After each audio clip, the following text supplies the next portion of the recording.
জীৱনত সুখী হৈ থাকিবলৈ এই 5টা কথা কেতিয়াও কাকো নকবা।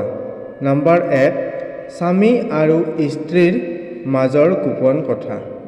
নম্বৰ 2, নিজৰ কৰা বেয়া কামৰ কথা।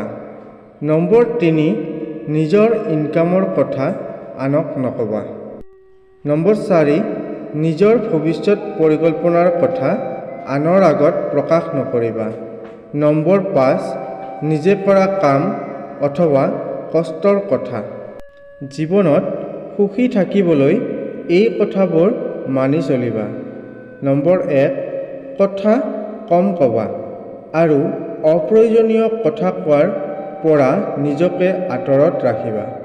কাৰণ অপ্ৰয়োজনীয় কথাই আন মানুহক বিৰক্তি দিয়ে। নম্বৰ 2, কোনোবাই আপোনাক কিবা কথা সুধিলে যিমানখিনি উত্তৰ দিয়াৰ প্ৰয়োজন সিমানে দিবা। কাৰণ কথাৰ উত্তৰত ৰহণ সানিলে সেই কথাৰ মূল্য কমি যায়। নম্বৰ 3, বেছি হুলস্থুল নকৰি শান্ত থকাৰ চেষ্টা কৰিবা। কাৰণ শান্ত মনেৰে সকলো সমস্যাৰ সমাধান কৰিব পাৰি। নম্বৰ 4, কোনো বস্তুৰে অপচয় নকৰিবা। কাৰণ অলাগতিয়াল বস্তুও বৰ্তমান মানুহৰ প্ৰয়োজন হয়।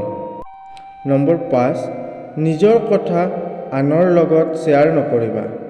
নম্বৰ 6, কোনোবাই অযুক্তিৰ কথা কৈ থাকিলে তাৰ পৰা আঁতৰি আহিবা। নম্বৰ 7, সমালোচনাত অংশ নল'বা। 3টা বস্তু বৰ মূল্যৱান। সম্পৰ্কত সন্মান থকা দৰকাৰ, ভালপোৱাত বিশ্বাস আৰু বন্ধুত্বত গুৰুত্বৰ দৰকাৰ।